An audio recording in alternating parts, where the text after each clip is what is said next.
કૃષિમંત્રી જીતુ વાઘાણીના નિવેદનને લઈને માહોલ ગરમાયો છે।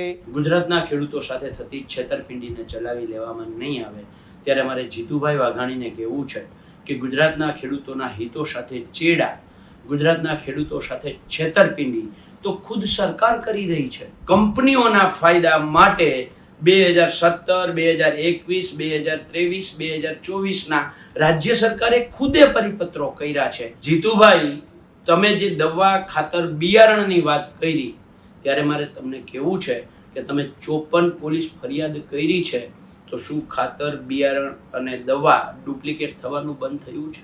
જીતુભાઈ, મને ક્યાંક ને ક્યાંક શંકા છે કે તમે કૃષિ મંત્રી બન્યા પછી આ નકલી દવા, ખાતર, બિયારણ વાળાએ તમારો હપ્તો બાંધ્યો નથી, એટલે આ હપ્તો બંધાવવા માટેની ધમકી તો ક્યાંક નથી ને? રાજકોટની શાપર જીઆઈડીસીમાં જેટલી ડુપ્લિકેટ દવાઓ બને છે, જુનાગઢ અને મહેસાણાની આસપાસ જેટલું ડુપ્લિકેટ બિયારણ બને છે, આ શું તમને ખબર નથી?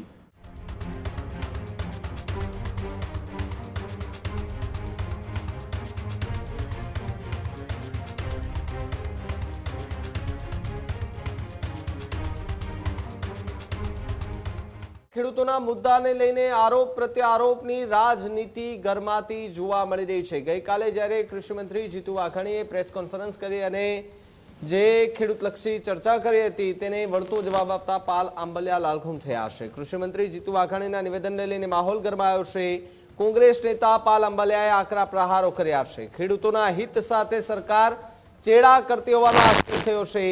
કલેક્ટર અને એસપી પર દબાણ અને ગંભીરનો આરોપ લગાવ્યો છે।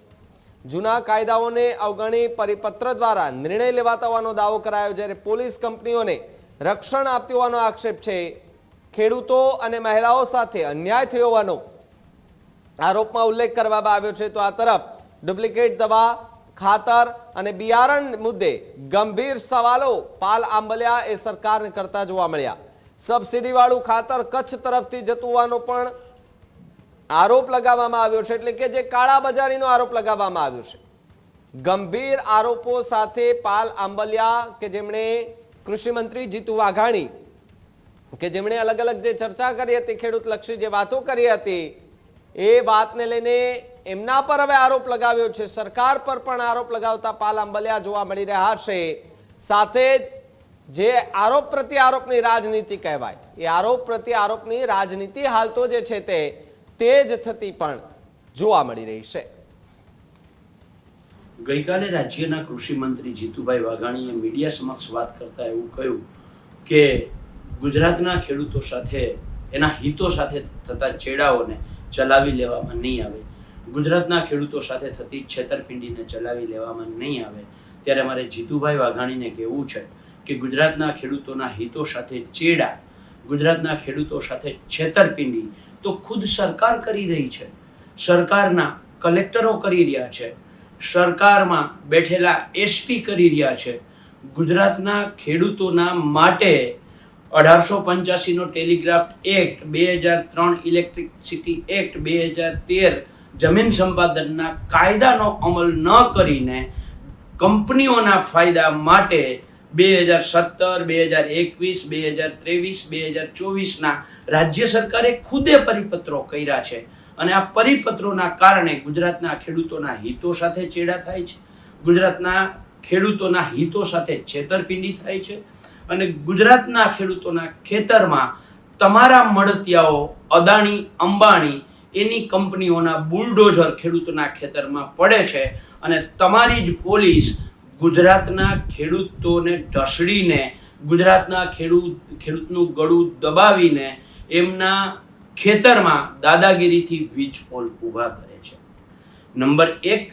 નંબર 2, જીતુભાઈ, તમે જે દવા, ખાતર, બિયારણની વાત કરી ત્યારે મારે તમને કહેવું છે કે તમે 54 પોલીસ ફરિયાદ કરી છે, તો શું ખાતર, બિયારણ અને દવા ડુપ્લિકેટ થવાનું બંધ થયું છે?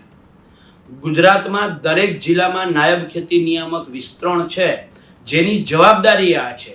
જીતુભાઈ, મને ક્યાંક ને ક્યાંક શંકા છે કે તમે કૃષિ મંત્રી બન્યા પછી આ નકલી દવા, ખાતર, બિયારણ વાળાએ તમારો હપ્તો બાંધ્યો નથી, એટલે આ હપ્તો બંધાવવા માટેની ધમકી તો ક્યાંક નથી ને?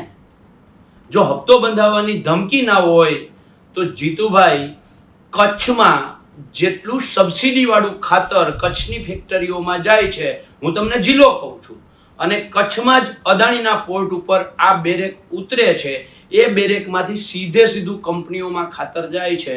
એમાં ક્યાં ખેડૂતોએ ફોન કરવાની જરૂર છે? હેલ્પલાઇન નંબરમાં એમાં ક્યાં ખેડૂતોએ ફોન કરવાની જરૂર છે? રાજકોટની શાપર જીઆઈડીસીમાં જેટલી ડુપ્લિકેટ દવાઓ બને છે, જુનાગઢ અને મહેસાણાની આસપાસ જેટલું ડુપ્લિકેટ બિયારણ બને છે, આ શું તમને ખબર નથી? બધી જ ખબર છે તમને. તમારા નાયબ ખેતી નિયામક વિસ્તરણ પાસેથી એક માહિતી તમે મગાવો છો. અમને એમની પાસેથી તમારે હપ્તા બંધાવવા છે. જો હપ્તા બંધાવવા ના હોય તો અંકલેશ્વર જીઆઈડીસીમાં જાઓ, રાજકોટ જીઆઈડીસીમાં જાઓ, જુનાગઢની આસપાસ ડુપ્લિકેટ બિયારણ બને છે ત્યાં જાઓ, મહેસાણાની આસપાસમાં જે ડુપ્લિકેટ બિયારણ બને છે ત્યાં જાઓ અને દરોડાઓ પાડો તો ખબર પડે. બાકી આ તમારા નિવેદનો માત્ર અને માત્ર તમારા હપ્તા બંધાવવા માટે.